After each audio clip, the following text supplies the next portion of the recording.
Hello, আসসালামু আলাইকুম। নতুন আরেকটি ভিডিওতে আপনাদের স্বাগতম। আমি আজকে এসেছি 500 বছরের পুরনো একটি বটগাছের সন্ধানে ঢাকার অদূরে ধামরাইয়ের যাদবপুর ইউনিয়নের 60টা গ্রামে। আর আজ আপনাদের এই বটগাছের ইতিহাস তুলে ধরার চেষ্টা করব এই ভিডিওর মাধ্যমে। আর ভিডিওটি আপনারা দেখতে থাকুন বন্ধুরা। আর এই আমার পেছনে যে বটগাছটি দেখতে পাচ্ছেন, এই সেই 60টা বটগাছটি। আজকে আমাদের যাত্রা শুরু হবে বাইকে করে।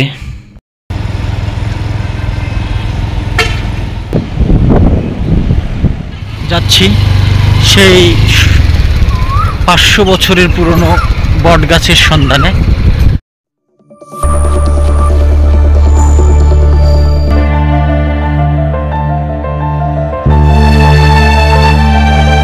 ষাটটা ঢাকা ধামরাই উপজেলার যাদবপুর ইউনিয়নের অবস্থিত একটি গ্রাম। 60টা গ্রামের দেবাশিস বংশের পূর্বপুরুষরা প্রায় 500 বছর আগে পাশাপাশি পাকুর গাছ এবং একটি বট গাছ রোপণ করেন।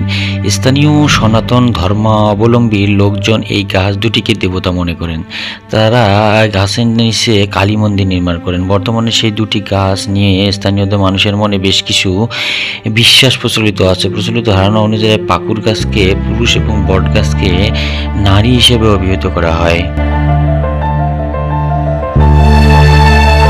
আমরা এখন একজন স্থানীয় বাসিন্দার সঙ্গে কথা বলবো এবং এই গাছটি সম্পর্কে জানার চেষ্টা করব। ভাইয়ের নামটা জানি কি একটু বলবেন? আমার নাম হচ্ছে দীপু।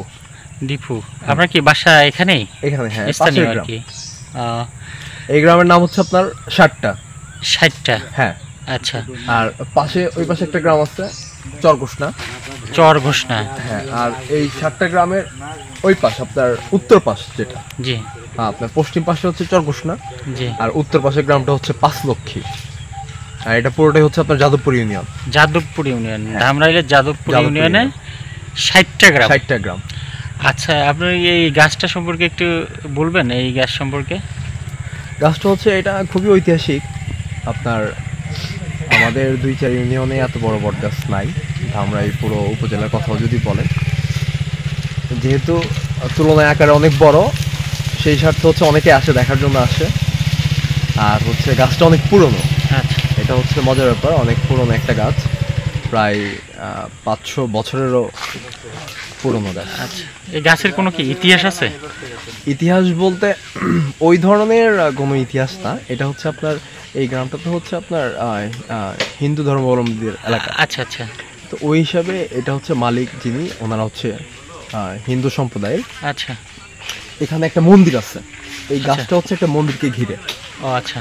একটা মন্দিরকে কেন্দ্র করে ওইখানে একটা মন্দির আছে, হ্যাঁ, দেখলাম তো, কালী মন্দির। হ্যাঁ, কালী মন্দির। ওই মন্দিরকে কেন্দ্র করে হচ্ছে এই গাছটা।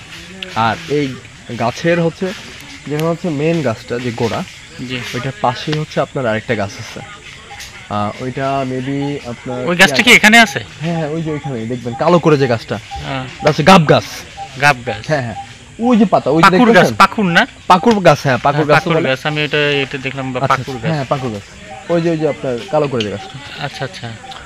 তো এই দুইটা গাছের নাকি হচ্ছে আপনার দুইটা গাছের সাথে আরেকটা গাছ নাকি ওই গাছের যে মালিক উনি নাকি আপনার বিয়ে দিছে আর কি দুইটা গাছ। সেই সময় আর কি ওনারা এটা তখনকার এর প্রচলিত একটা গল্প আছে আর কি, এরকম টাইপের। আচ্ছা, যে দুইটা গাছকে হচ্ছে একটার সাথে বিয়ে দিছে আর কি। আচ্ছা। তারপরে এই আপনার গাছটা পুরনো অনেক। এটাই হচ্ছে সবচেয়ে আপনার ইন্টারেস্টিং বিষয় যে 500 বছর তো অনেক অনেক অনেক হ্যাঁ, অনেক বছর, 500 বছর পুরনো। হ্যাঁ, এটাই হচ্ছে আপনার এখানে ঐতিহ্য যদি বলে, এটাই ঐতিহ্য যে গাছটা হচ্ছে অনেক বছর যুগ যুগের পুরনো একটা গাছ।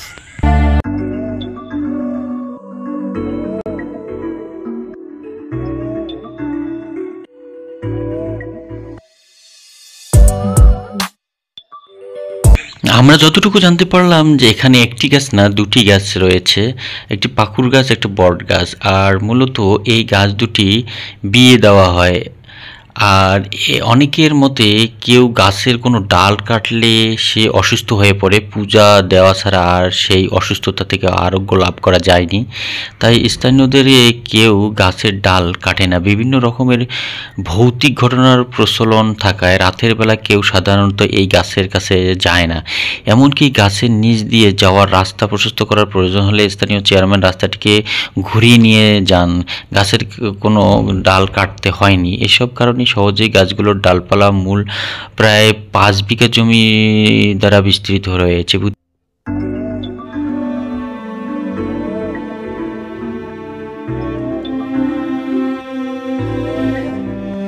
একটি ঐতিহাসিক গাছ আপনারা দেখতে পাচ্ছেন, এটি হচ্ছে 500 বছর পুরনো একটি বট গাছ।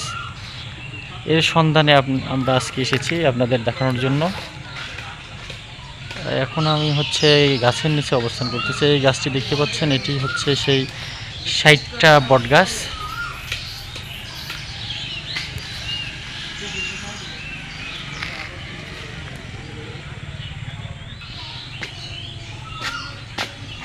এই যে দেখতে পাচ্ছেন বন্ধুরা বট গাছ,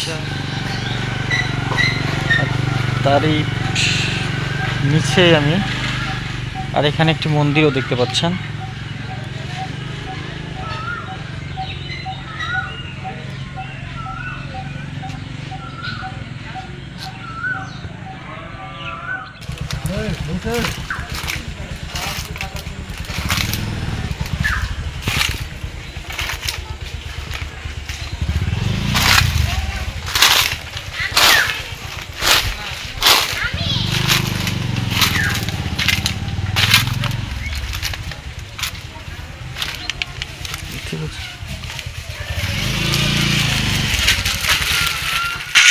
গ্রামটিতে সনাতন ধর্মাবলম্বী লোকজন বেশি হওয়ায় আর গাছ দুটিকে দেবতা মনে করায় তারা এখানে একটি কালী মন্দির নির্মাণ করেছেন।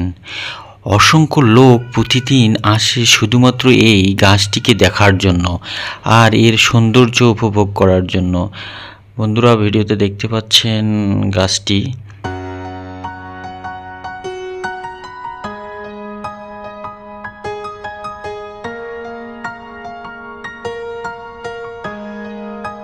আপনারা যারা এখানে আসতে চান তারা গাবতলী বাস স্ট্যান্ড থেকে যেতে চাইলে মানিকগঞ্জগামী বাসে চড়ে ঢুলিভিটা নামক স্থানে আসতে হবে। তারপর ঢুলিভিটা থেকে অটোতে করে ভাড়ায় ধামরাই বাজারে এসে এখান থেকে যাদবপুর ইউনিয়নে 60টা গ্রামে যাওয়ার অটো ভাড়া করতে পারেন। এছাড়াও ঢাকার গাবতলী বাস স্ট্যান্ড থেকে জনসেবা বা এসবি লিঙ্ক মিনি বাসে চড়ে মহিষাসী বাজারে আসুন। মহিষাসী বাজার থেকে মিনি বাসে করে কুশরা আসতে হবে। তারপর কুশরা থেকে আবার অটোতে করে 60টা গ্রামে যেতে পারবেন। আর এইরকম অসংখ্য ভিডিও পেতে আপনারা আমাদের ঐতিহ্য পেজ এবং চ্যানেলটির পাশে থাকবেন। সবাইকে ধন্যবাদ। খোদা হাফেজ।